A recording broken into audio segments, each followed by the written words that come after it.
Hey everyone, welcome back to the Gung-Ho Book Club, a fair college try of a podcast featuring the thoughts of online randos on books written by people who've done far more for universal literature than we can possibly hope to. Some of them, anyway. My name is Costin Becchiano, but you can call me Kazi, and I'm to blame for most of the stuff happening on this blog, for better or worse. With me today is my longtime friend and self-avowed sword and sorcery scholar, Cowboy Cam Wooden.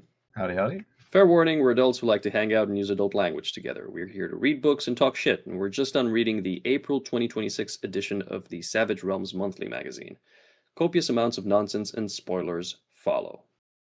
Now, the April 26 issue of SRM clocks in at 110 pages, was first published on April 21st of 2026, and features three tales, The Hellforged Blade by Jeffrey Sergent, Menmoth Reborn by Anthony Starkiewicz. Then there's an editorial, Forging the Story Promise and Logline of a Fantasy Epic by Sascha Zehe, the Tale Tinkerer. And finally, Black Mirrors by Jason Duck.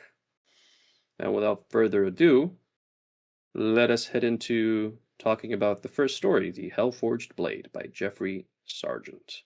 A tale of Jade, a warrior woman on a quest to rescue her soul from its gem-shaped prison, or die trying.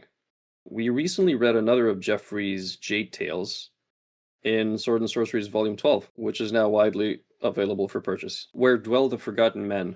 Yes, the sorcerer in the like the mountain area and all that. Where jazz. she's accused of treason and not treason. She's accused of fucking the prince's wife on their marriage. The princess bride. Yeah, the princess bride. Yes. That is, I mean, that is treason, right? I think I don't know. He definitely took it hard though, and wants her dead. The groom took it hard. What was he, a voyeur or something? Maybe, I don't know. Yeah, could be.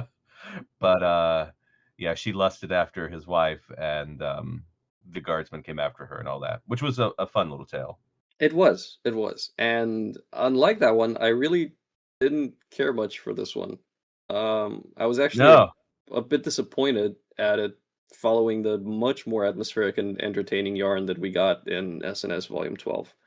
So this takes place at a different point in Jade's life, if it is the same Jade, and it's obviously the same Jeffrey Sergent, and stands to reason that it's the same Jade. I would think so. I don't see why someone would name two characters the same name in their repertoire. That'd be weird.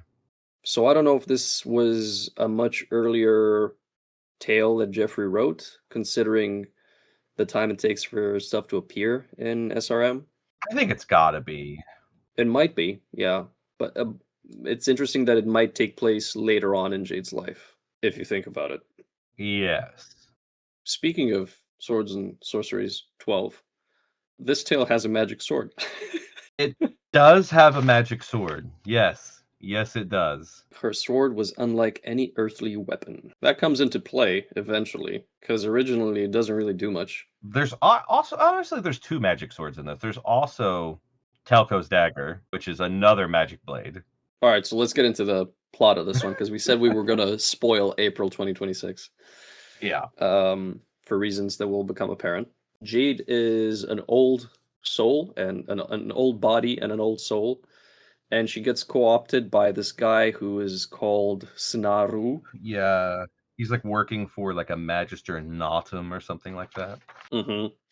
And he tells her of this magical blade that's buried somewhere with its owner that the two mages were talking about, right, when they were passing by her in the street. And so she gets co-opted by this guy who's very dodgy, which is something she notes early on. And he proves to be dodgy, and she gets into a bit of a dungeon delve that has a couple steps to it, I guess, like an original encounter and then a final face-off at the sorcerer's tomb, upon whose chest this dagger lies. The Telko dagger, Telko's dagger. Yes. There's also a demon, and Snaru, whom I called Jafar, because He leads her to this like cave tomb, whatever, in the middle of nowhere, and sends her in. And he's like, "Is everything okay?" Snaru called from outside, and my note is, "No, Jafar, you're obviously leading me into a bloody trap cave in the middle of nowhere." Snaru leads her into a snare. Who would have guessed? Chapeau, sir, chapeau. She got snared by Snaru. To be fair, though, she knew it was going to happen. Like, she knew she was walking into a trap, so it's She not like it was did, a and surprise. this is one of the problems because Why would she do that? n- well, that, but also we know that sword and sorcery protagonists get themselves into just a bunch of dumb shit Yeah, because otherwise you wouldn't have a story. yeah, But she gets to the tomb and she sees the dagger there. There's this weird demon looking thing standing guard over the tomb, and it's rumored that a demon guards the tomb. And there's this moment where she reaches for the dagger, and the text is, "Before her hand touched the dagger, however, another's grabbed her wrist, a taloned hand with a touch that burned." And I'm like, so, about the traps and the statue and the demon rumored to be guarding this dead dude? Like, what the fuck was she expecting? it's kind of like whenever Indiana Jones was like, got the golden idol and the bag of sand. He's like, ooh, I'm gonna switch them, and I'm like, did you really think that was gonna work? Yeah, the giant boulder's a demon, and Mm-hmm. she goes off against it. But eventually she wins out against this demon, and she basically kills everyone involved in this. She kills Snaru, she kills the wizard, right? She drives she drives Yes, yeah, the dagger into the wizard, and then yeah, and then kills the demon. there's also a moment I made note of. The line is, "He was watching with the rapt attention of a kid at the edge of a schoolyard brawl." And my note was, both kid and schoolyard seem to pertain to different genres and centuries altogether. Yeah, that like it's a good comparison, but not in a sword and sorcery story. Yeah, and not with the kind of tone that the tale had. No. If it were more of, a familiar one in script and prose, then Yeah. it might have been fine. There's another note that comes later on which I balked at, but then I was proven wrong by research. So we'll get to that.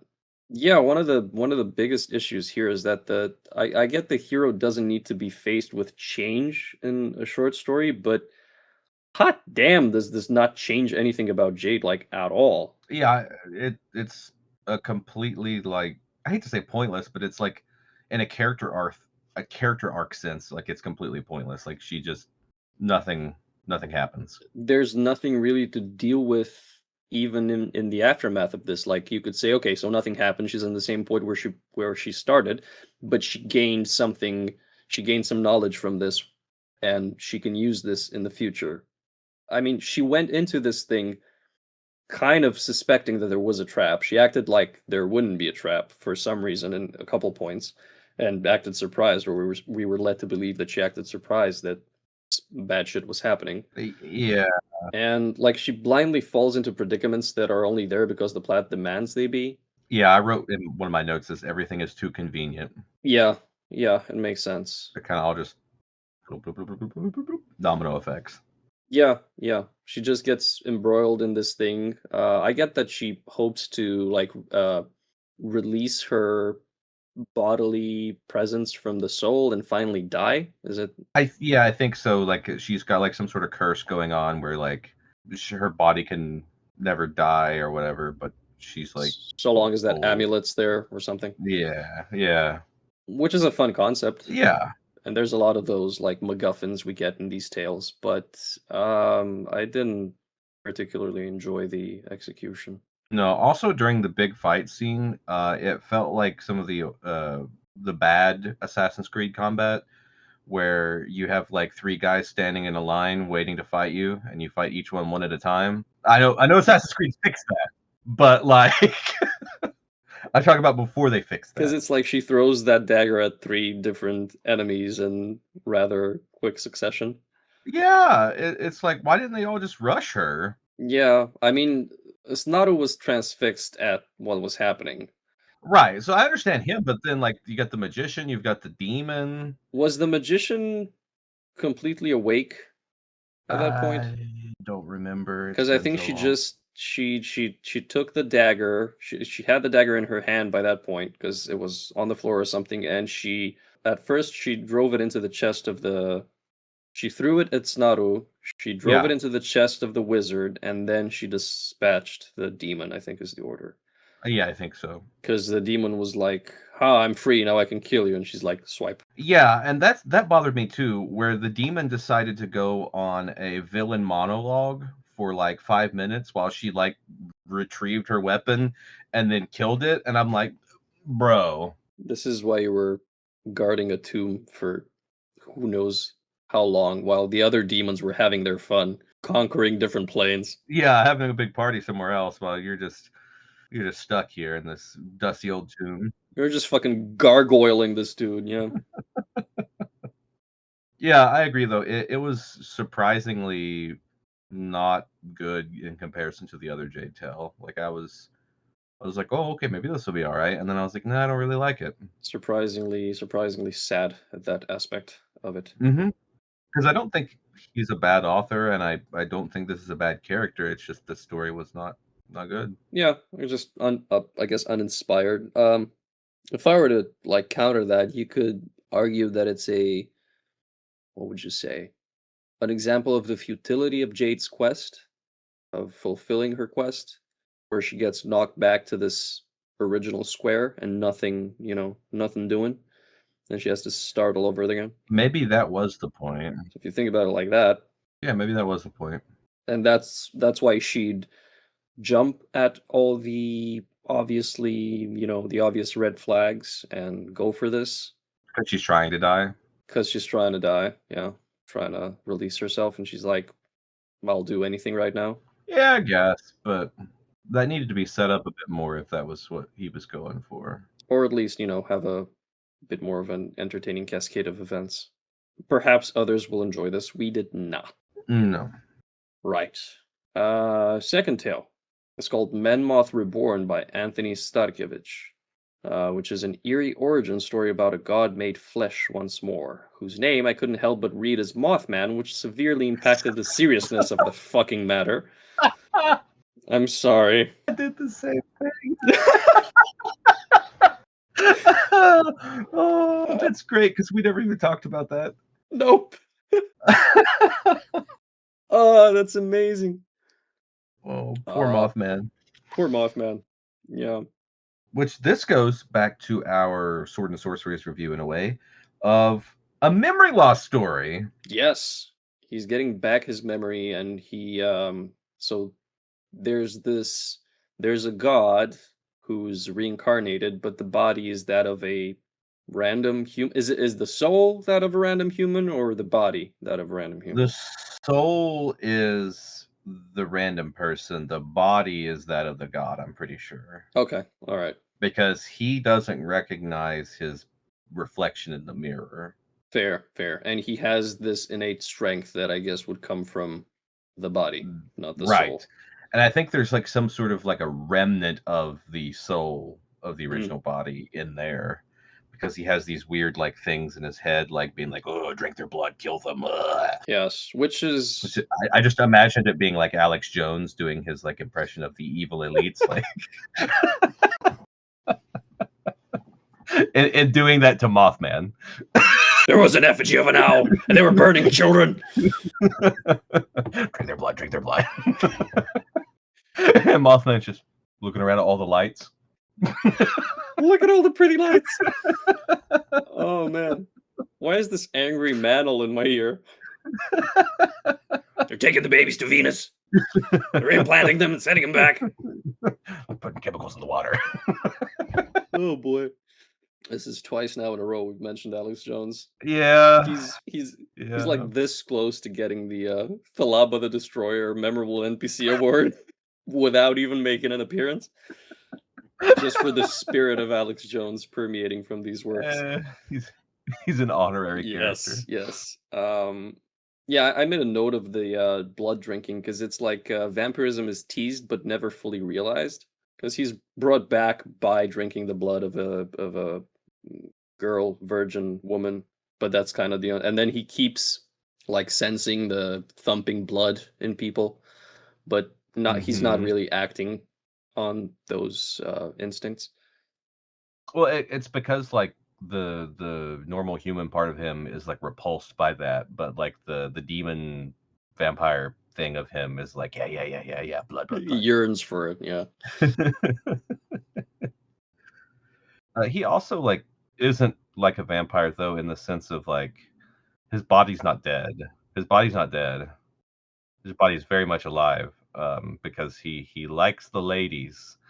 But then that was also kind of weird because it was like she's like a slave and like that's kind of rapey. So Every time she's brought to him, which is yeah, twice, she's a little bit tied up yeah. by both, both literally and by the, mythological circumstance. Of course, though we learn later that it's actually not rapey because she's actually like manipulating him, but like just the way it's presented at first is like ooh, Well, ugh. she seems to be enjoying it, all right?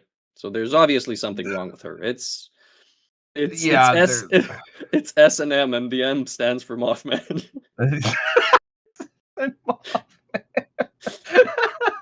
It's fucking 50 Shades of Mothman.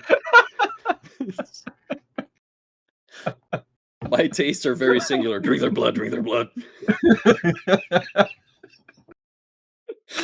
Our movie cast is Mothman, the fucking woman from 50 Shades, and Alex Jones is as a little floating spirit beside it, Mothman. Just a bloated, angry dude on his shoulder. Just all red with rage because Mothman won't do his bidding. Oh boy. And then the priests, since he's Mothman, they're like the cultists, the Mothman cultists in Fallout 76. It's just what they are. I don't know that, but I'll take your word for it. I'll look it up. Yeah, yeah. Oh man. Ah, Alex Jones. Who knew we'd get so much material in Sword and Sorcery from Alex Jones, of all people? Um, he gets Mothman gets a history lesson from the tied up slave. He'd ruled for however many years, like 10,000 years, and then she goes, the empire collapsed, and now over 2 millennia later, it was only a shell of its former self. And I'm like, oh, this takes place in current day, and Mothman is evil Jesus. Because it's 2,000 years later, he's come again. Shit Mothman happens. is the Antichrist. He is. He drinks blood.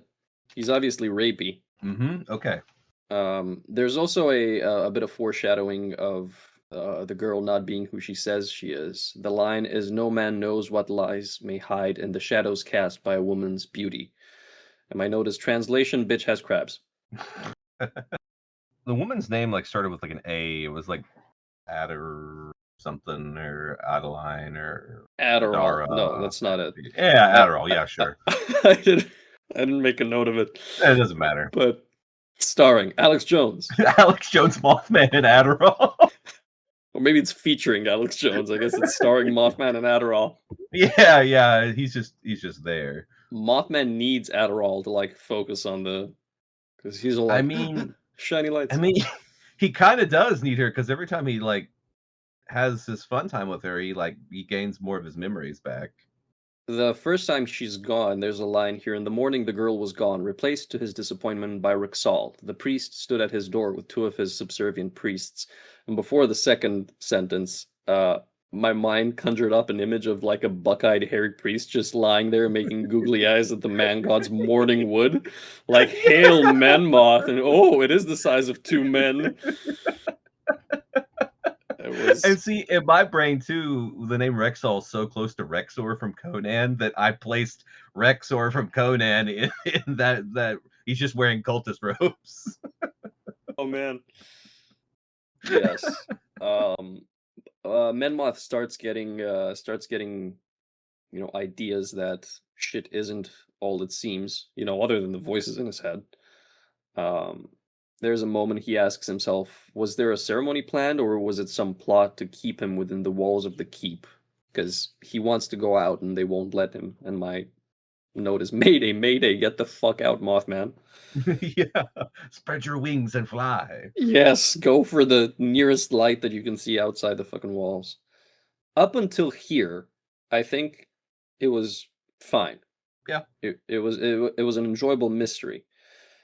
But he escapes the keep, and out of all the tunnels in all the city and all the fucking land, he walks into the one where the mother of the dead girl whose blood he just drank is like wailing over her dead dead daughter. And, and that's Yeah. where he starts unraveling, the thing that happened. And he fights some hellhounds, and then he wakes up and he's like tied up. And Adderall's there, like, how'd you like that? She's not actually there, but she appears later. Um, but it was a weird, not weird, I guess, but you said convenient earlier. Yeah, too convenient that he, of all the tunnels that he chooses to run down, he runs into the one with her in it, and it's like, It seems a bit like cheap railroading. And then the reveal that of who that girl is and who the woman is in relation to Adderall and Rexor, was weird to me too. Because are they stepsisters? No, so Rexor and Old Woman in Tunnel are husband Yes. and wife, Yes. and Adderall and Other Girl are sisters. And Adderall was daughter's favorite kid, and Dead Girl is mother's favorite kid. Oh, okay. I thought for some reason I got the idea that they were stepsisters, but that I also don't makes think sense. so. I think And I just so, read a line wrong because I'm stupid. and then Rexor was like, "Well, we're just going to kill my wife's favorite daughter because my favorite daughter Adderall is way cooler." Obviously, like I'd do the same if I had a favorite daughter. Um, and if I were an evil priest, which I'm not, a priest at least. But yeah, give my daughters 15 years to grow up and listen to this shit. Yeah, so I was just so confused by like why did he sacrifice one of his daughters? Like there, I guarantee you there's someone else in the city who was a virginal daughter that he could sacrifice. Probably. You'd hope so. Well, I mean, obviously, his favorite daughter was the freaky one. yeah, so it couldn't choose her. No. But yeah, it was convenience then, and the reincarnated Menmoth gets his powers when there's this they're trying to kill him again. They only need his body, right? And they're trying to get it right where they have control over it. Yeah, they're trying to excise the soul of the random dude from the body.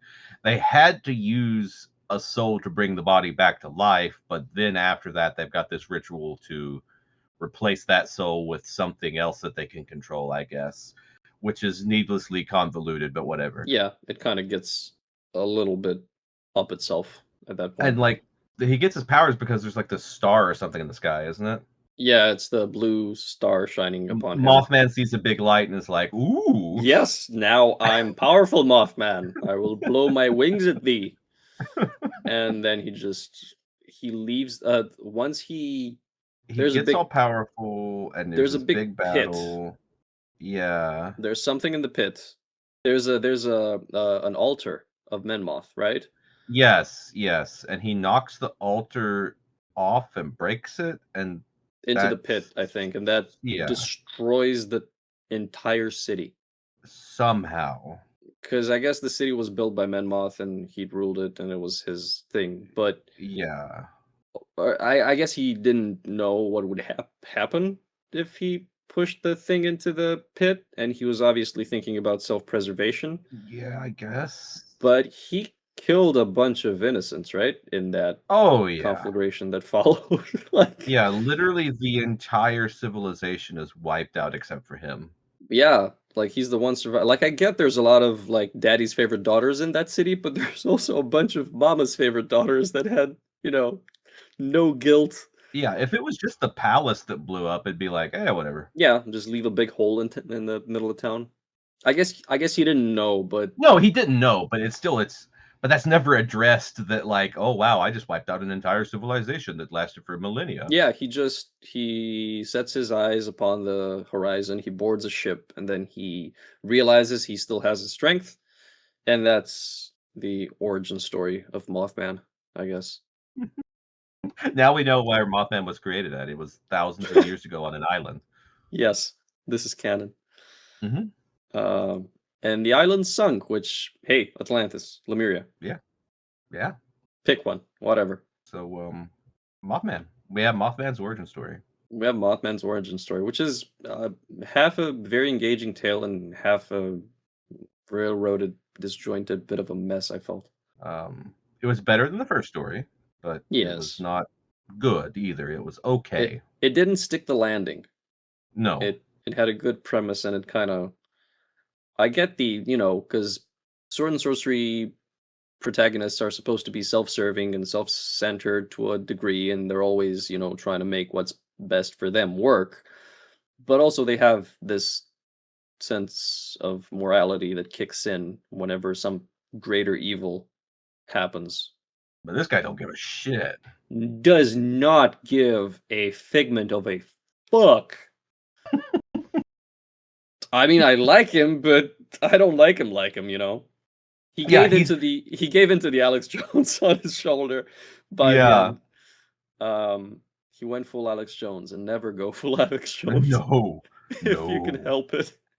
It's probably better to go full Tropic Thunder word than to go full Alex Jones. Although they might be kind of the same thing. I don't know. Alex Jones does have a clip where he says that he's kind of Tropic Thunderword. He So, does. He does.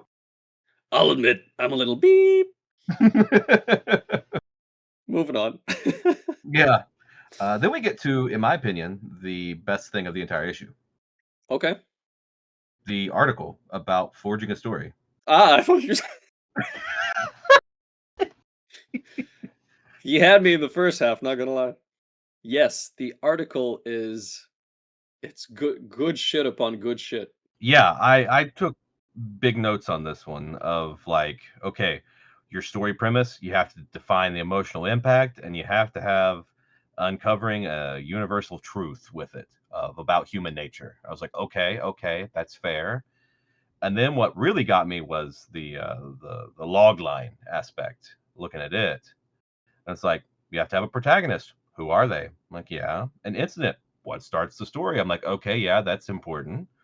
Objective or goal, yeah. Stakes. If they fail the objective, what happens? I'm like, okay, yeah.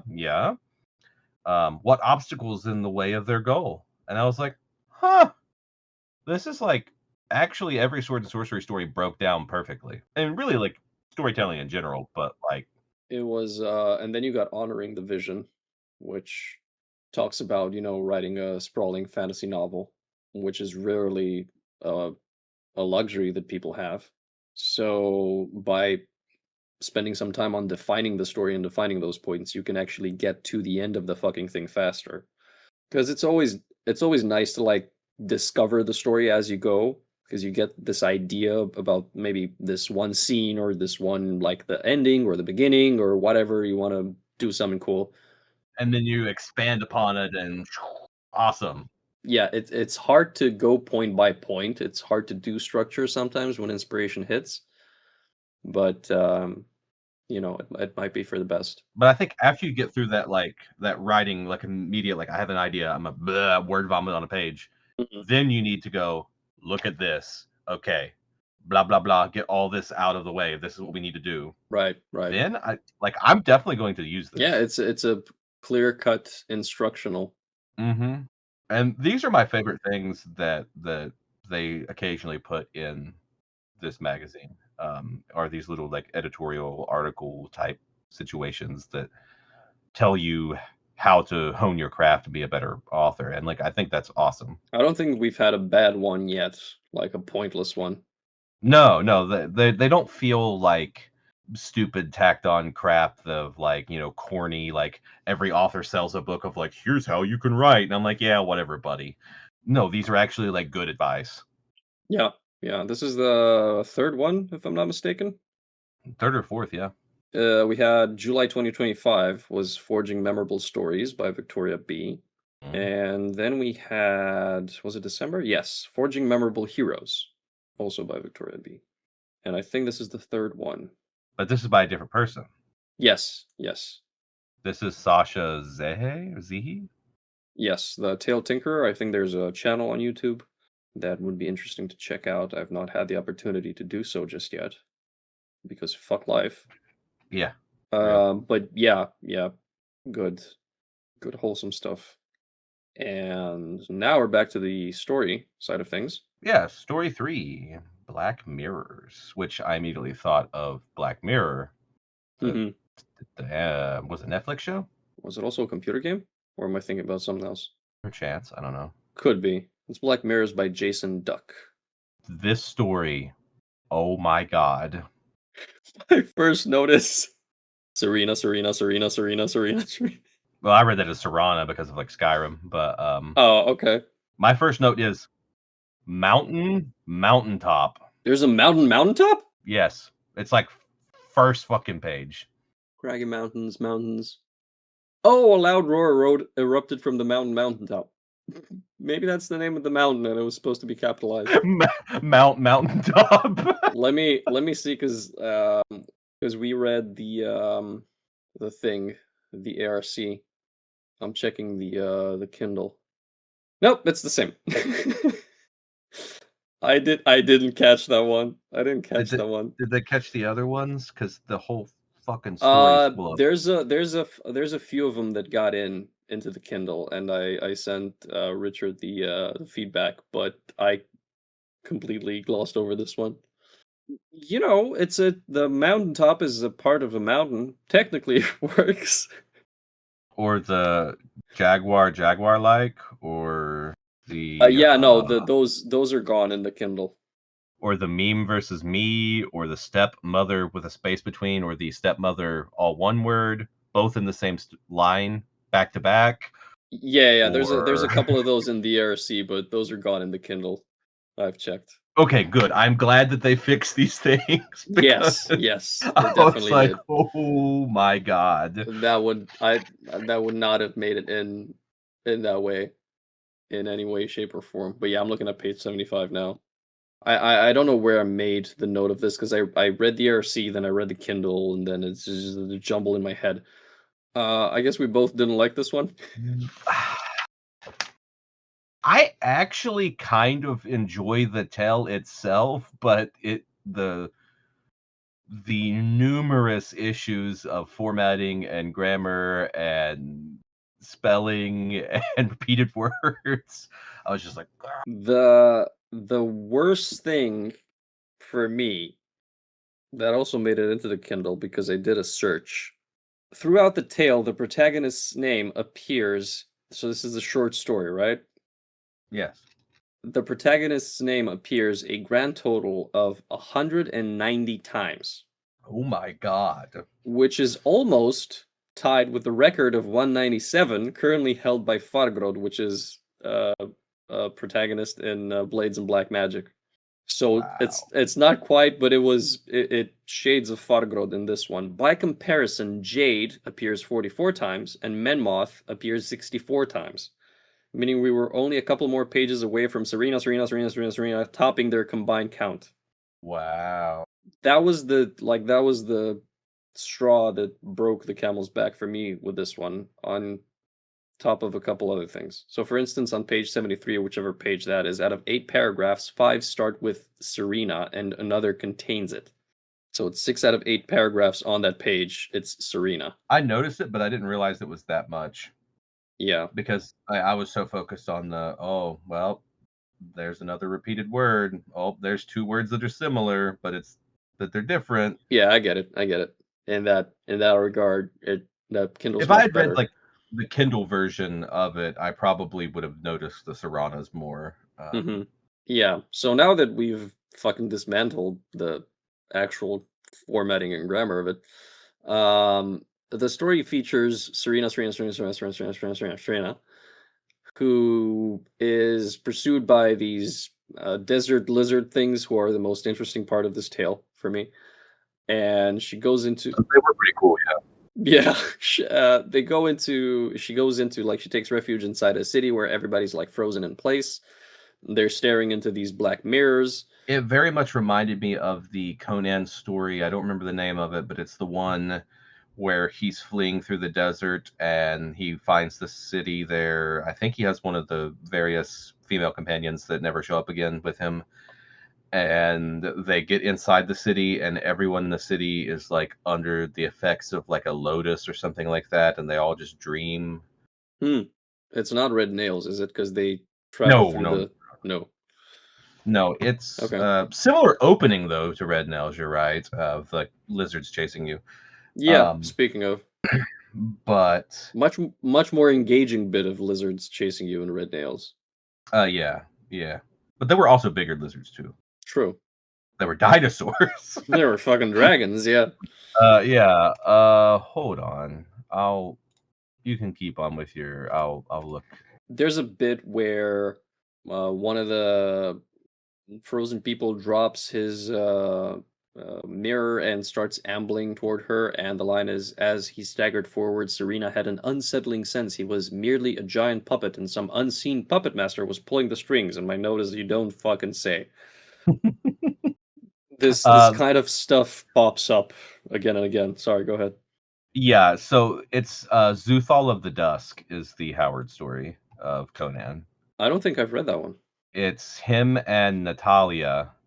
Okay. It's after Conan's people, like his like mercenary group, has been like obliterated by a enemy army, and they're like staggering through the desert. They find Zuthal, and inside there is a Stygian witch, a shadowy demon, and a bunch of people that live under a constant state of dreaming because of like some sort of like potion or magic or something. Like they have VR headsets on essentially, and they don't like reality, so they just like live inside their VR headset dreams. They're like in one of those silent music pits where you put the helmets on and then only you hear the music, and then once it's silent, and then once in a while everyone's like woohoo. Yeah, exactly. Very similar to that. So I would think that story had to be like an inspiration. Hmm. Right, right. Later on, there's another line. Oh, but actually, in the same encounter, I think the strength this man possessed was greater than Serena believed possible. She had come into contact with black magic before, and this had the hallmarks of such dark arts. It must be the mirror. Why would he not have dropped it before attacking her? It did not make sense unless the power came from within it. And my note is in all caps: "We're not that stupid, Jason." And I would imagine neither is Serena. Serena. Yeah, he does go a little bit overboard on the whole bonk, bonk, bonk. The mirrors are evil magic. I'm like, I'm pretty sure I noticed that whenever their eyes were black when they're looking at the mirror. Yeah, it literally Mm. describes the eyes as like the supernatural demon possession, like glazed over full black things. And so the idea is that the mirrors keep the residents alive through some magical means. It's like They it puts them in like a form of stasis yeah, where they breathe, but otherwise they don't do anything else. they don't do anything else. They don't need food or water to survive. Hmm. And through the mirror, the witch that has bewitched the whole thing, which is Snow White's stepmother, Either um, Kiera or Kiera, whichever you prefer, as the story whichever takes. spelling you prefer, yes, feeds on their energy like a leech. And my note is, couldn't she just fucking use the no sustenance magic on herself, and we would have been spared this relative slog of a tale? Hmm. She puts them under a stasis, they need nothing to stay alive, and then she leeches off of them. It seems like she added a step to that whole thing. Yeah, why would she need to leech off of them if she could just?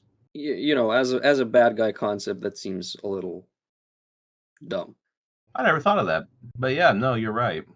Like, obviously I don't know anything else about this world, and I don't know any Maybe of the magic the. doesn't work that way, but whatever. But We yeah, don't know that. we don't know that, and it's good that magic is kind of unexplained. Like, it's not very like explicit, and you don't know every step of it. It's not a hard magic system that I despise. Yeah, which is good. Which is good. It's Yeah. fine.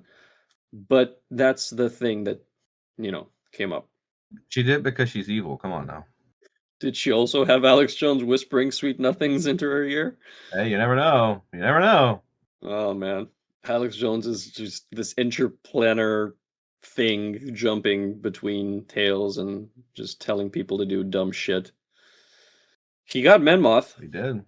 He got Old Mothman. Mothman. Old Mothman. And then Mothman moved to West Virginia. That was that place that he talked about on the map with a different name, and no one had Right, ever heard of it right. because it was in the New World. And they hadn't discovered it yet. It's because it's over across the Atlantic. Yeah. It's canon now. Mm-hmm. Alex Jones got Mothman to move to West Virginia from Sword and Sorcery Land. Yep. A land that sank between the oceans. Yeah. So Yes, I mean, yeah. yes, that's it. Also, another thing on this story, Hmm. the king's name is Janus. So then I imagine his first name was Hugh. This is doubly funny because I didn't find that pun, but Okay. thank you. I needed that. You. So Serena meets with a blind girl Lucia. Lucia, who gouged out her eyes to not look in. No, She did not gouge out her eyes. the queen gouged out her eyes, which Oh, makes absolutely no sense. okay. It does not. No. Because it was like, yes, the queen tortured Hugh Janus's daughter, and, and by gouged her eyes out. And I'm like, would it be more torture just to put her under the power of the mirror? Yeah. She also, because the queen bewitched the king, and then the king was like, "All right, everybody, queen's gonna do some magical shit on this day. It's gonna be real cool. Here's all of these black mirrors. You should look at them. Yes, on this day at this particular time. Trust me on this. I saw it in a video. Um, Alex Jones eh, told it to me. you're gonna see the truth. It's all gonna be laid out for you." You look in the mirror at the zenith of the moon. Bye supplements. There's an island. They have children down there. You know the This weird mirror thing. super male vitality. The weird thing about Alex Jones is he does get shit right every once in a while. That's the crazy part. That's like for all the dumb shit and the like awful stuff he said. You can't challenge the fact that he was ahead on a bunch of shit like decades ago. Yeah. Bohemian Grove, Uh-huh. An among other island things. of Yes, elites in the yes. ocean. That didn't sink. I wish that island would have sunk when only Mothman was on it. Yes. That would have been fucking great. Right. Where was I? Right. So she finds this blind girl who the queen is now looking for because she escaped her wrath. Finds out that her father is being kept, imprisoned by the queen. Hugh Janus, as we've established. And the queen looks through the mirror and sees the person holding the mirror, and Hugh Janus is being held captive by one of his guards, whose name is something like Venus. I don't know. It's like Benji or something. Something like that. There's a line that says, Kiara shouted out the incantations in unbridled fury as she conducted a flurry of strikes that rained down on the king via his puppet guard. And this is where the funny thing is. This portion of the story is sponsored by the movie Real Steel. Now, won't somebody please go save Hugh Jackman? So I didn't make the Hugh Janus connection, but But you still use the name. my subconscious was so trying to speak to me and I couldn't fucking get it. That's funny. So what you're saying is the queen beat Hugh Janus's ass. Yes. Yes. I wonder if the queen's breasts could be described as, what the fuck was it? Guavas ripe for plucking. Oh my god, in the Swords and Sorceries. Yeah. Yeah. The big guava-breasted queen beat Hugh Janus's ass, I guess. This is a much more entertaining tale now. Yes, it is. I have a note here that says the next horror set piece of the story is brought to you by the Dianoga.